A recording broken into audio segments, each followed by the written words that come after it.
Untuk yang bertanya tentang apa yang sedang terjadi. Masalah pertama yang akan kita bicarakan di sini adalah soal direct licensing dalam performing rights. Oke.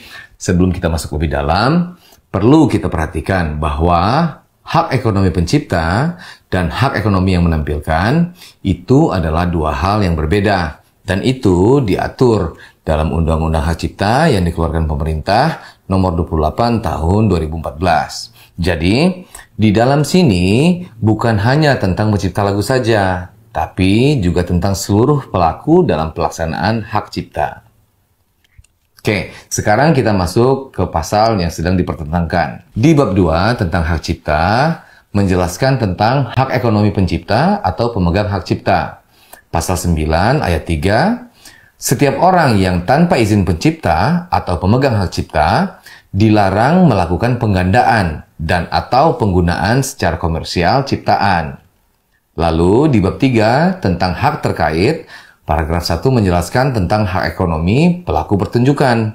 Pasal 23 ayat 5, setiap orang dapat melakukan penggunaan secara komersial ciptaan dalam suatu pertunjukan tanpa meminta izin terlebih dahulu kepada pencipta dengan membayar imbalan kepada pencipta melalui lembaga manajemen kolektif atau LMK. Nah, ini dia yang menjadi permasalahan saat ini. Keduanya terlihat saling bertentangan, tapi umumnya selama ini saya dan kebanyakan pelaku industri musik di Indonesia memahaminya bahwa pasal ini tidaklah saling bertentangan, tapi diatur untuk saling melengkapi demi kelancaran atau efisiensi dalam pelaksanaan ekonominya. Sebagian kita punya pendapat, ini dikarenakan sifat daripada si performing rights itu. Sifatnya apa? Sifatnya, hak tersebut dapat terjadi secara bersamaan dalam satu hari di seluruh Indonesia setiap harinya. Nah, karena sifatnya yang massal ini, maka diatur pasal 9 menjelaskan tentang harus ada izin, pasal 23 menjelaskan tentang bagaimana cara mendapatkan izinnya.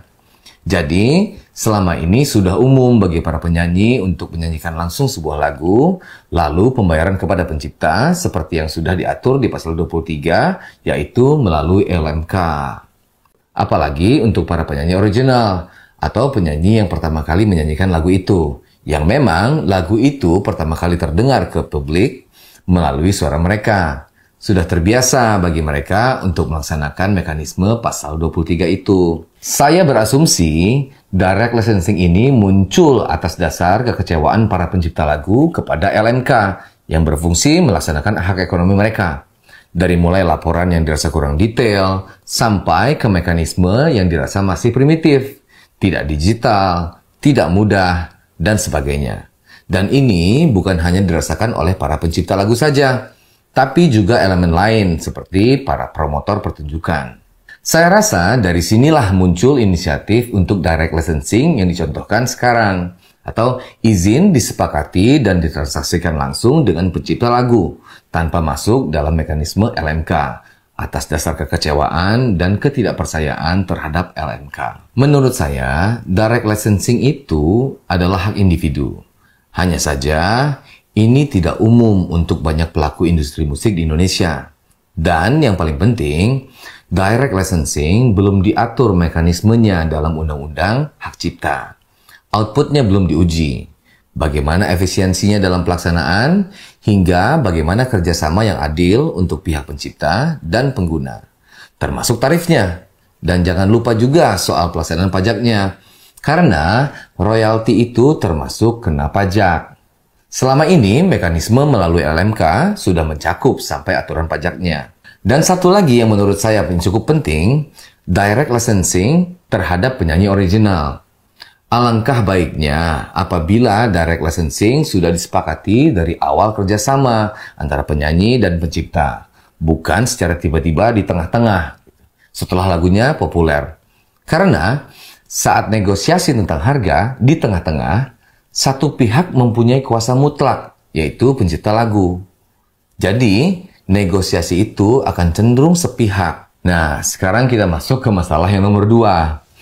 Ini tentang permintaan pembayaran royalti yang dibebankan ke pihak penyanyi, bukan ke pihak penyelenggara acara. Itu juga sebenarnya sudah diatur di dalam Undang-Undang Hak Cipta. Walaupun ada yang mengatakan bahwa itu tidak jelas siapa yang harus bayar. Tapi selama ini umumnya yang diketahui, yang sudah kita jalankan selama bertahun-tahun, penyelenggara acara lah yang membayarkan royalti tersebut.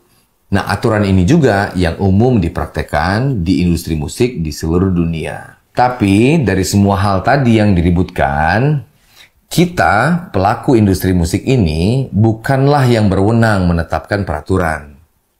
Maka menurut saya, yang membuat peraturanlah yang berhak menjelaskan bagaimana seharusnya. Seperti kita ketahui, Undang-Undang Hak Cipta akan segera direvisi. Mudah-mudahan semua pihak dilibatkan, dicari jalan keluarnya yang adil untuk semua. Saya sangat berharap perubahan yang baik yang terjadi. Namun, untuk sementara waktu, sampai undang-undang yang baru rampung dan disahkan, saya pikir seharusnya pihak yang berwenang memberikan kejelasan dalam masa status quo ini. Jangan membiarkan para pelaku industri musik Indonesia menjadi bingung, atau takut, atau bahkan diperlakukan tidak adil untuk dapat menyanyikan sebuah lagu ciptaan. Kalau untuk saya pribadi, sebagai pencipta lagu, saya merasa tidak mampu untuk melaksanakan direct licensing seperti yang dibicarakan saat ini. Saya masih membutuhkan LMK untuk mendapatkan atau mengelola hak saya. Tentunya LMK yang kredibel dan bisa dipercaya. Dan juga sebagai pencipta lagu, saya ingin mempermudah orang lain untuk bisa menyanyikan lagu saya. Karena hal itu sesuai dengan semangat awal saya menciptakan sebuah lagu, yaitu untuk menghibur semua orang yang bisa terhibur oleh lagu itu. Jadi, menurut saya yang paling penting sekarang adalah negara hadir untuk mengatur sementara waktu sampai undang-undang yang baru selesai direvisi.